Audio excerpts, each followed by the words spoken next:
Estamos tratando el tema de los síntomas de una vida orgánica de una iglesia. Y bueno, hoy vamos a terminar ese tema.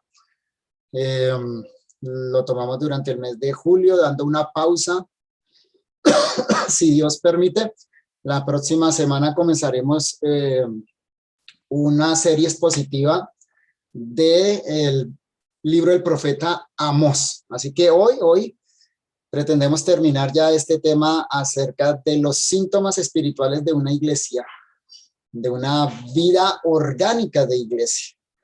Y recordemos rápidamente los 7 síntomas que nosotros enumeramos mirando varios textos del Nuevo Testamento, y ya hemos visto 4, hoy veremos los últimos 3. Los 7 síntomas son los siguientes. Primero, hay cierta actividad conjunta.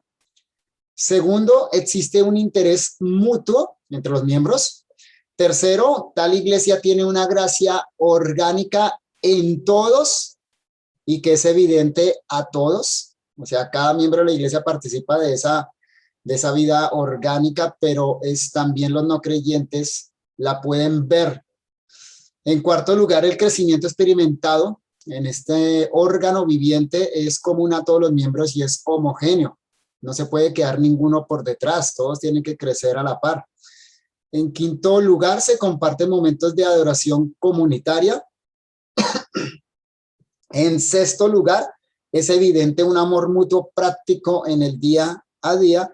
Y en séptimo lugar, implica el ejercicio de dones y capacidades individuales para el bien común. Como les acabo de decir, ya estuvimos considerando los 4 primeros, las semanas anteriores, los domingos anteriores, estuvimos hablando de cómo esta iglesia orgánica no simplemente hace algunas actividades conjuntas, sino que hacia donde se mueve un miembro se mueve el resto. Es un cuerpo viviente y entonces un cuerpo se mueve completo. No se mueve un brazo para un lado, una pierna para otro lado, sino que se mueven en conjunto, tanto en la adoración corporativa, el día del Señor, como en todo lo que hacen como iglesia trascendiendo el día del Señor, en el día a día. También pues estuvimos hablando de ese interés mutuo, de cómo hay un cuidado mutuo, cómo la relación no es superficial en esta vida orgánica, sino que las relaciones son realmente relaciones profundas, son relaciones de familiaridad. Llegamos a estar tan unidos que la Biblia le llama a la iglesia la familia de Dios o la familia de la fe.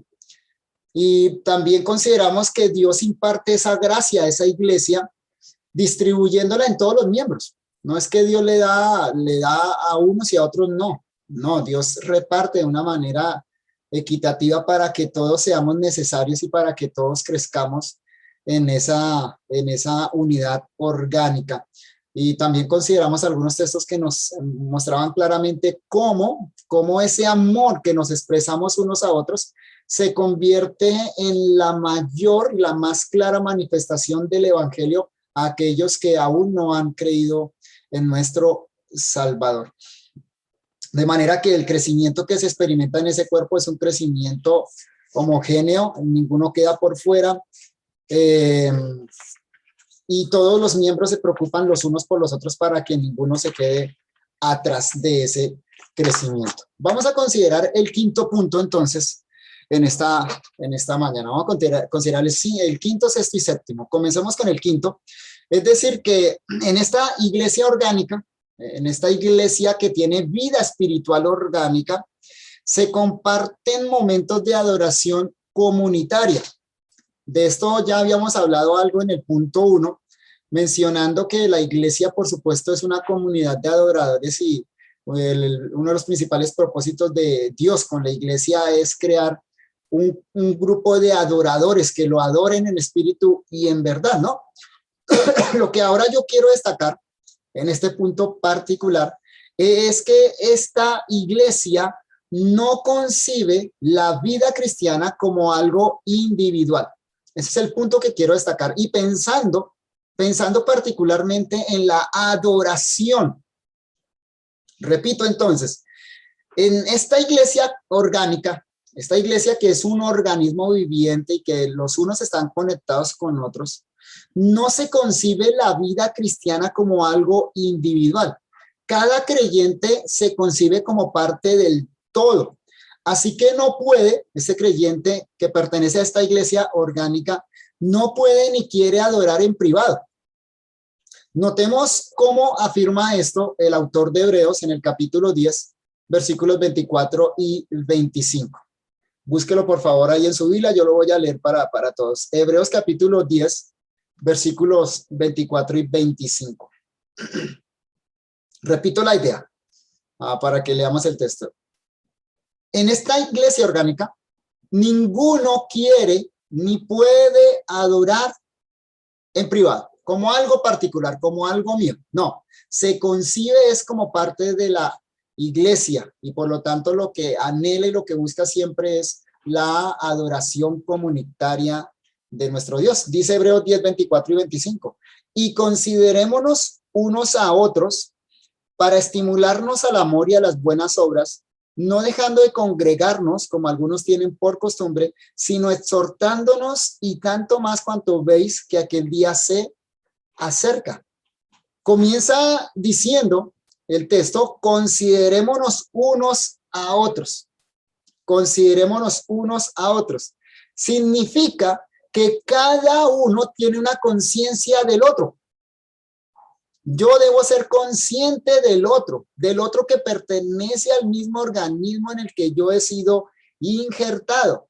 Pero ante todo, ese considerémonos unos a otros señala la conciencia de pertenecernos mutuamente.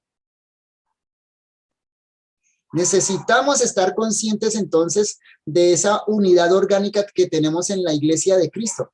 Esa iglesia, por decirlo entonces de alguna manera, se siente incompleta cuando alguno de sus miembros falta en la adoración.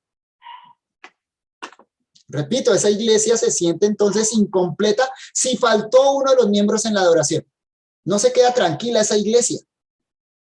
Por eso el texto de Hebreos que leímos comienza diciendo considerémonos unos a otros para estimularnos al amor y a las buenas obras, pero luego dice no dejando de congregarnos, como algunos tienen por costumbre. Hagámonos unas preguntas. Primera, ¿qué pasa cuando alguien falta en la adoración corporativa? Piénselo usted.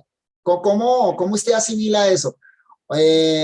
Estamos en la adoración corporativa del Día del Señor y faltó alguien.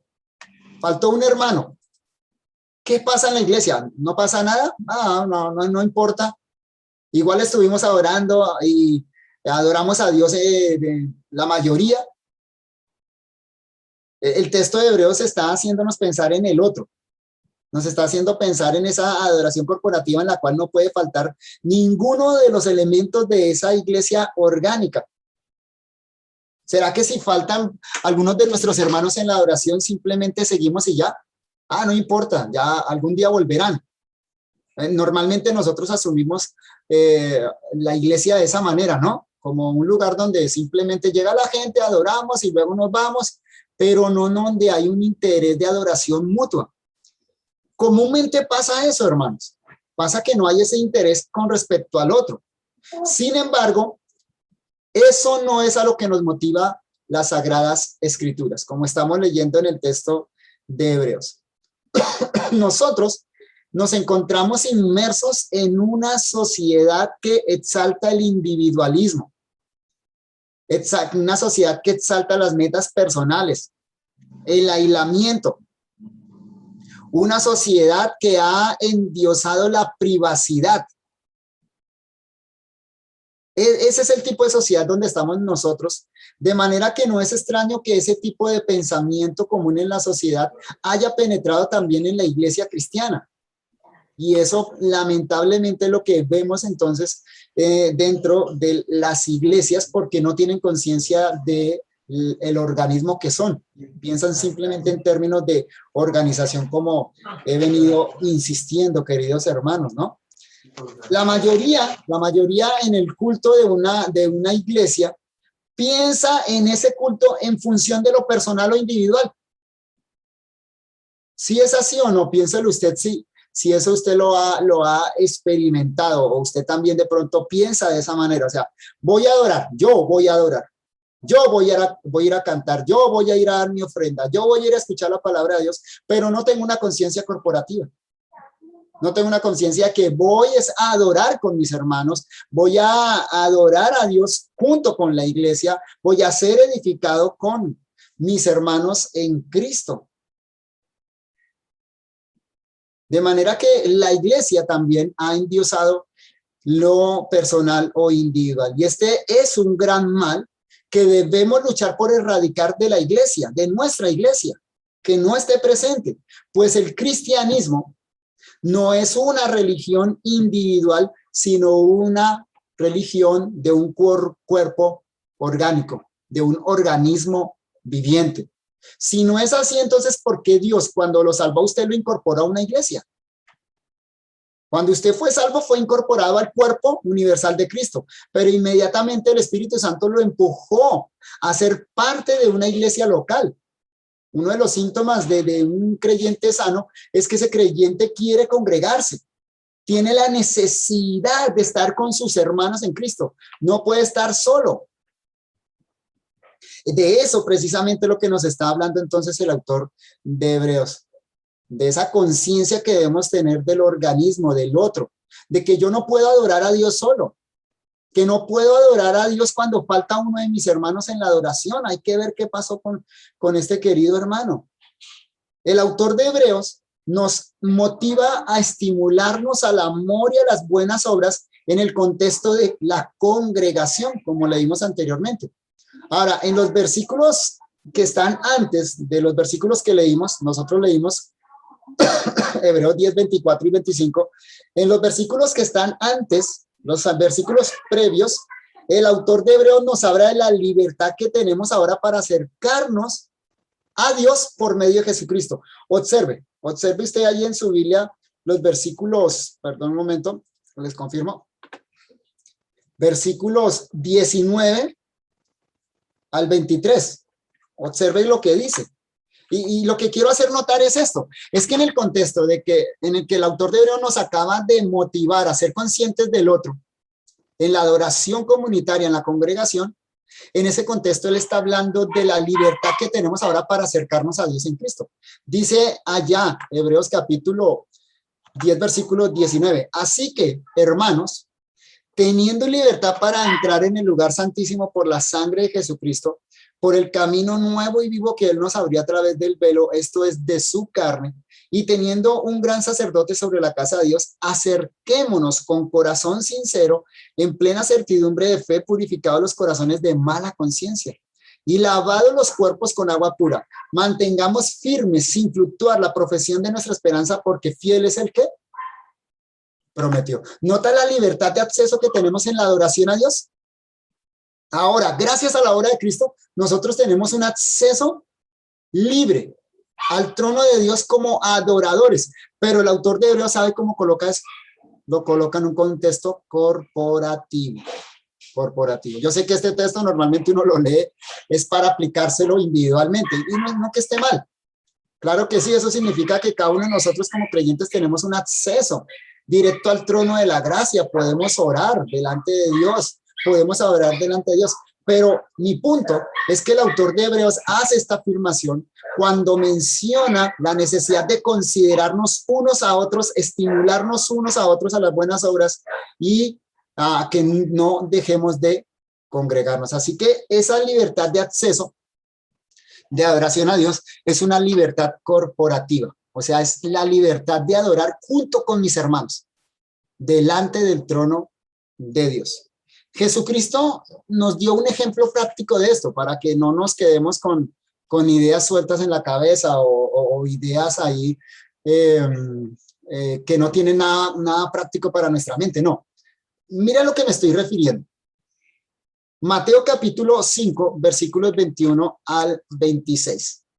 Nuestro Señor Jesucristo nos provee un ejemplo práctico de lo que acabamos de explicar. ¿Cómo es esa conciencia corporativa? ¿Cómo es esa conciencia de que yo adoro con mis hermanos? Mire el ejemplo que da Jesucristo de una manera muy, muy práctica. Mateo capítulo 5, versículo 21 al 26, dice, oísteis que fue dicho a los antiguos, no matarás, y cualquiera que matare será culpable de juicio. Pero yo os digo que cualquiera que se enoje contra su hermano será culpable de juicio, y cualquiera que diga necio a su hermano será culpable ante el concilio. Y cualquiera que le diga fatuo quedará expuesto al infierno de fuego. Duro, palabras duras, ¿no? Pero mire cómo lo coloca Jesús en el contexto de adoración corporativa. Por tanto, si traes tu ofrenda al altar, adoración, ¿nota? Si traes tu ofrenda al altar y allí te acuerdas de que tu hermano tiene algo contra ti, deja allí tu ofrenda delante del altar y anda. Reconcíliate primero con tu hermano y entonces ven, presenta tu ofrenda.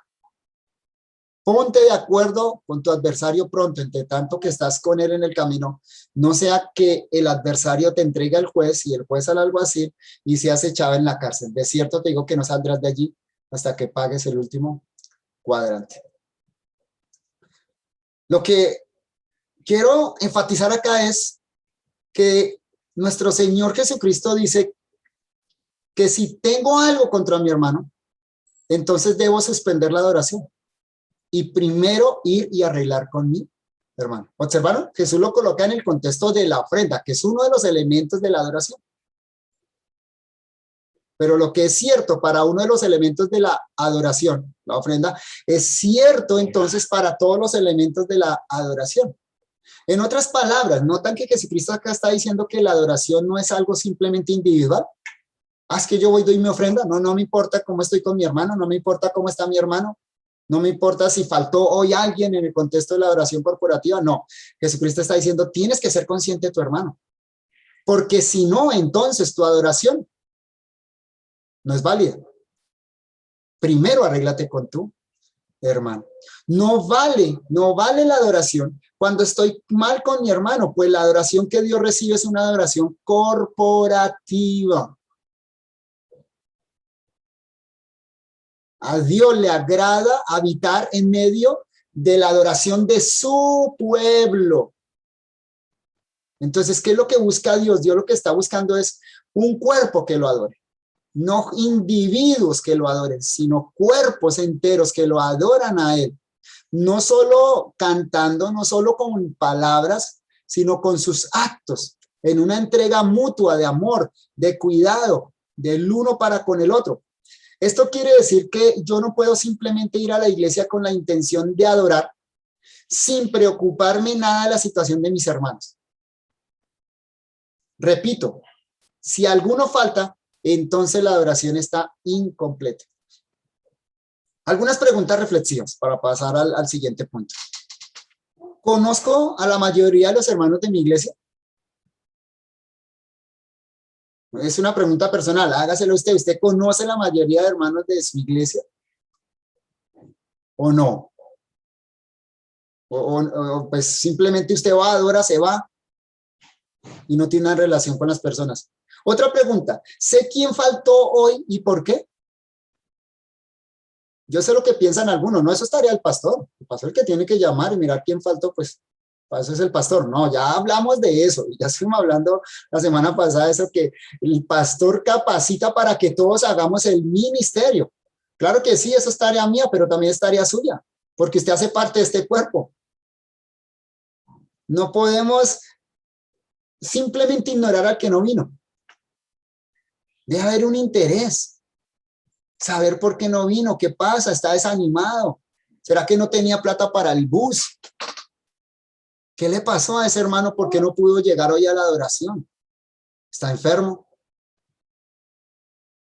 Otra pregunta, ¿conozco la condición en la que llegó la mayoría de mis hermanos a adorar hoy?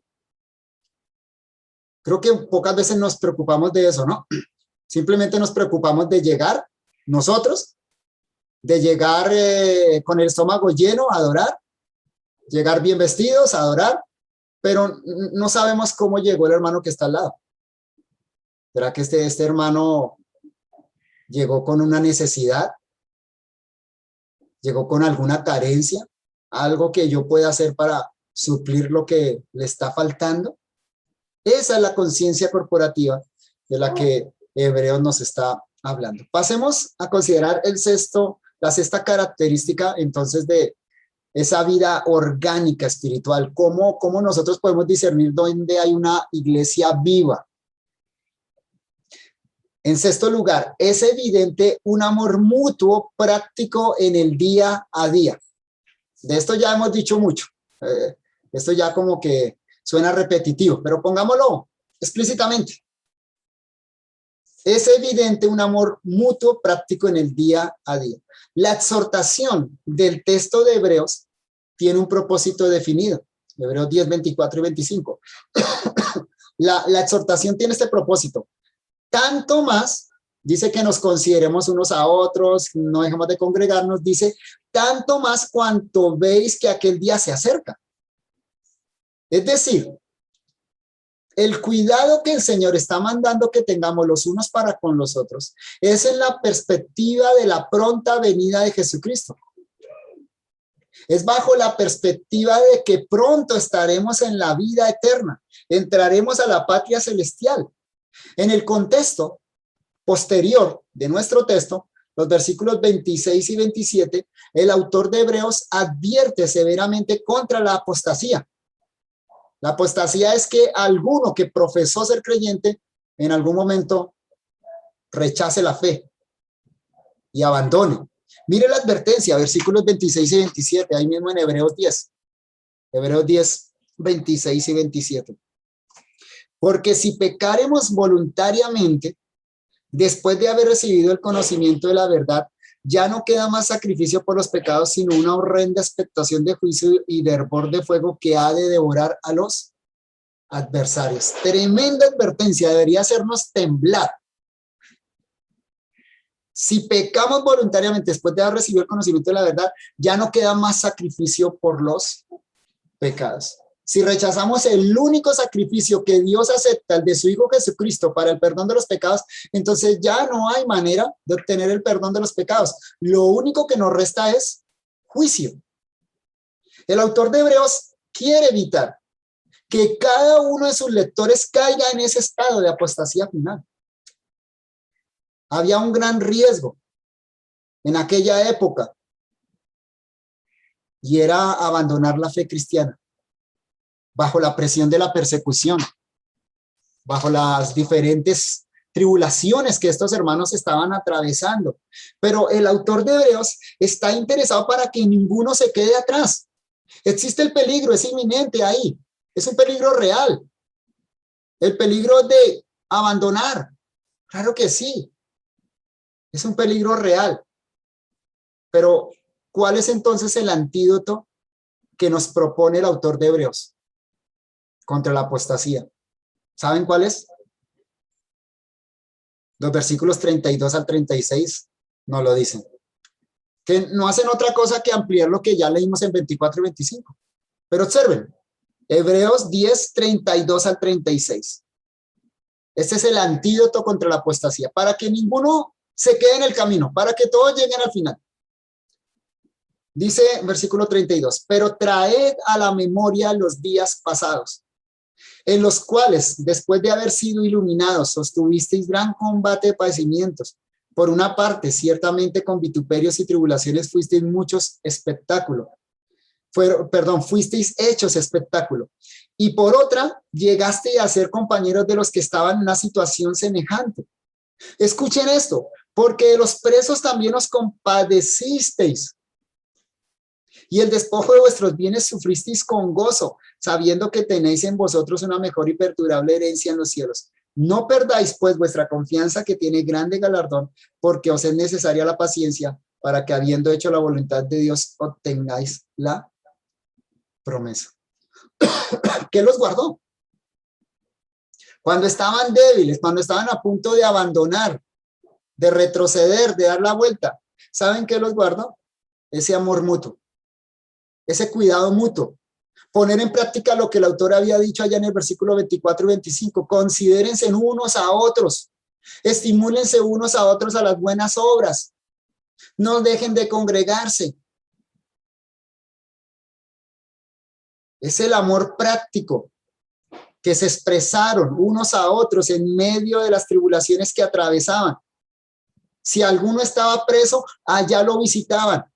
Si alguno estaba pasando necesidad, el resto se movía para suplir esa necesidad. Si alguno fue despojado de sus bienes, bueno, los otros entonces cubrían las necesidades de esta familia que quedaba desprotegida. ¿Nota cómo vivía esa comunidad cristiana? Lo hermoso de todo eso es que aunque la persecución fue dura, fue severa,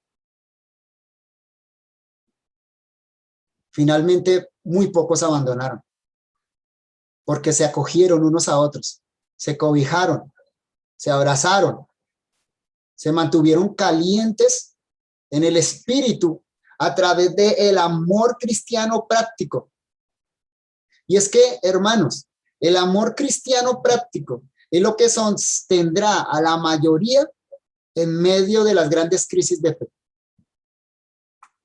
Lo repito, el amor cristiano práctico es lo que sostendrá a la mayoría en medio de las grandes crisis de fe.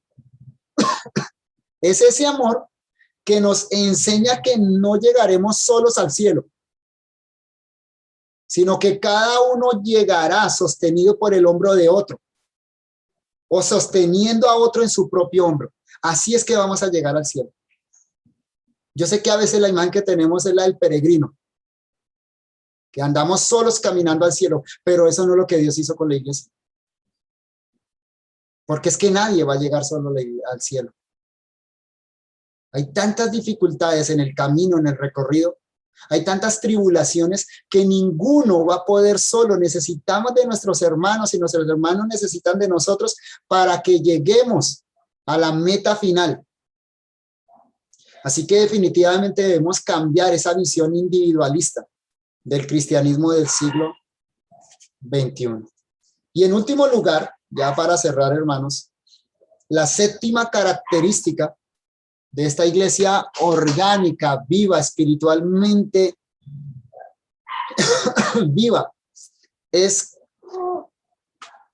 que esta iglesia ejercita sus dones y capacidades individuales para el bien común. En la vida orgánica de iglesia, entonces, Dios capacita a cada miembro con dones y capacidades para el bien común, no para el bien individual. Y el texto que nos enseña eso es 1 de Pedro capítulo 4, versículos 7 al 11. Ubíquelo y subíla, por favor. 1 de Pedro capítulo 4, versículos 7 al 11. Repito la idea. ¿Qué implica esta vida orgánica? Implica que Dios ha capacitado a cada creyente con dones para el bien común, para el bien del cuerpo. Dice así entonces el apóstol Pedro, 1 de Pedro 4:7. Mas el fin de todas las cosas se acerca. Sed pues sobrios y velad en oración. Y ante todo, tened entre vosotros ferviente amor, porque el amor cubrirá multitud de pecados. Hospedaos los unos a los otros sin murmuraciones. Cada uno, según el don que ha recibido, ministrelo a los otros, como buenos administradores de la multiforme gracia de Dios. Si alguno habla, hable conforme a las palabras de Dios. Si alguno ministra, ministre conforme al poder que Dios da, para que en todo sea Dios glorificado por Jesucristo, a quien pertenece la gloria y el imperio por los siglos. Amén. Otra vez es interesante notar que el contexto de esta exhortación, al igual que el de Hebreos, es la perspectiva de la segunda venida de Cristo. Otra vez, ¿notaron que Pedro comienza diciendo, más el fin de todas las cosas se acerca? Ya casi llega el fin, ya casi viene Jesucristo. Ante la perspectiva de la segunda venida de Cristo, entonces la vida corporativa es la mejor preparación para la vida eterna. Porque otra vez, como leímos en Hebreos, ahora Pedro coloca eso en un contexto corporativo, en un contexto orgánico, en un contexto de la iglesia, de los miembros sirviéndose los unos a los otros. Pedro nos invita a varios ejercicios corporativos, obsérvenos ahí en el texto. Nos invita a velar en oración. Velad, eso es plural, ¿no? Velad en oración. Nos invita a ejercer el amor unos a otros. Nos invita a hospedarnos. Y nos invita a servirnos por medio del don que Dios nos ha dado. Esas son las 4 invitaciones que Pedro nos hace para el ejercicio orgánico de la iglesia. Orar, velar en oración, unos con otros en conjunto, ejercer el amor, hospedarnos y servirnos por medio del don que Dios nos ha dado. Es interesante la mención en medio de todo eso de que el amor cubrirá multitud de pecados. ¿Lo notaron? El texto dice, más el fin de todas las cosas se acerca, sé pues sobrios y velad en oración, y ante todo tened entre vosotros ferviente amor, porque el amor cubrirá multitud de pecados. Y luego dice, hospedados unos a otros sin murmuraciones. ¿Por qué Pedro tiene que colocar esa nota ahí? Es como una nota al margen ahí, en medio de lo que nos está diciendo. El amor cubrirá multitud de pecados. Creo que la razón de colocar esa notica ahí, como de paso, es para que seamos conscientes de que la iglesia es una comunidad de pecadores redimidos por gracia. Eso somos nosotros, una comunidad de pecadores redimidos por gracia. Que estamos siendo santificados progresivamente, que no vamos a alcanzar la perfección aquí en la tierra, únicamente en la glorificación. O sea que cada iglesia local es una comunidad de pecadores que se están ayudando en ese proceso diario de santificación.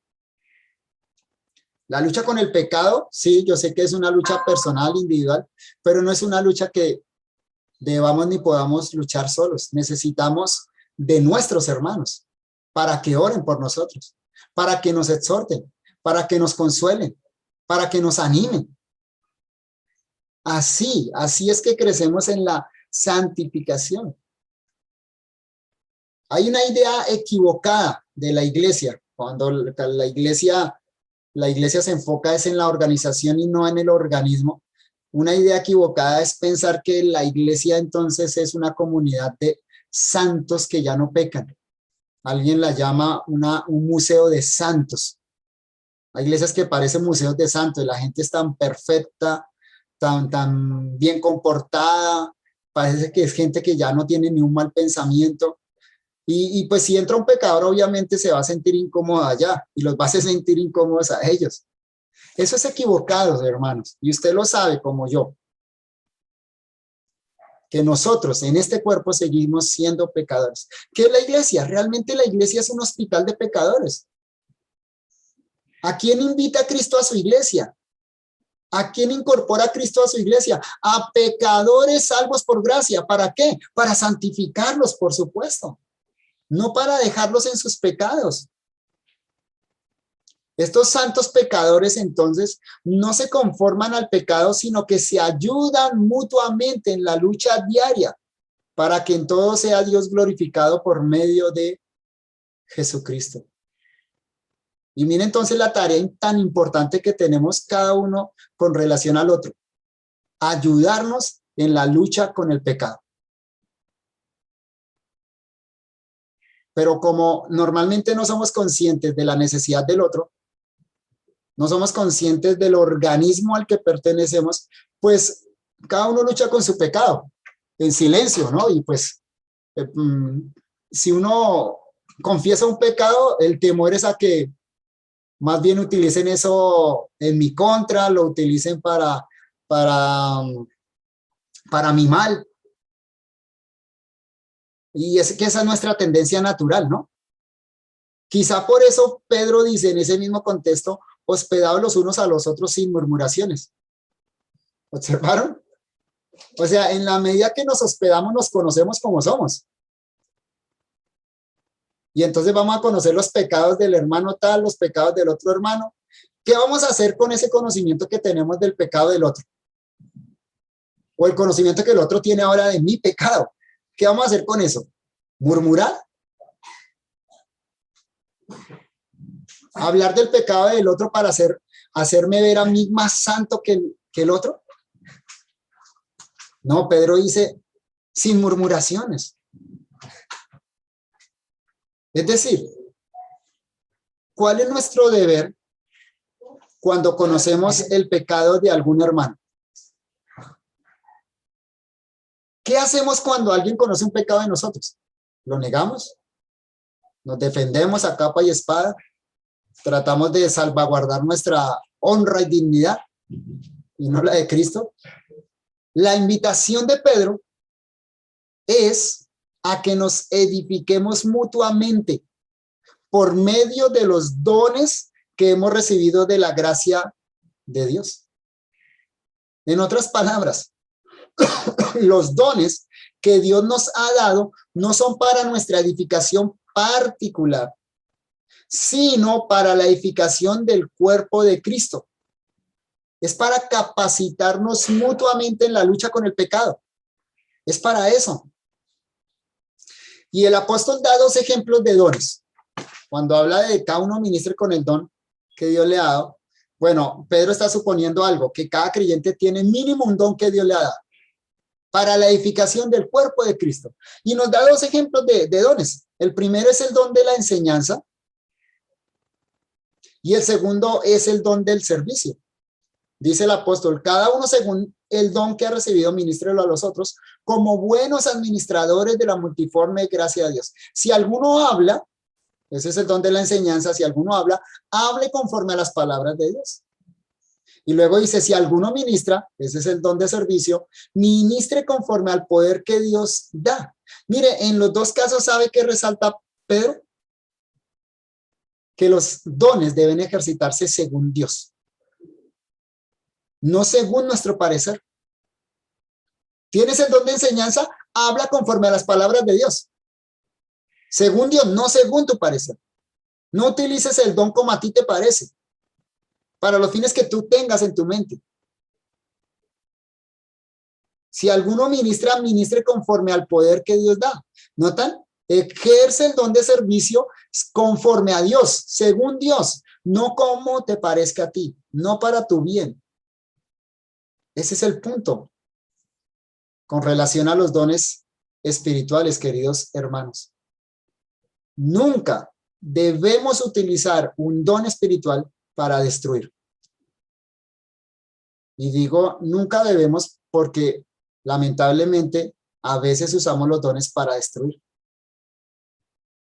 Siempre, siempre el propósito de los dones es edificar al hermano, nunca destruir.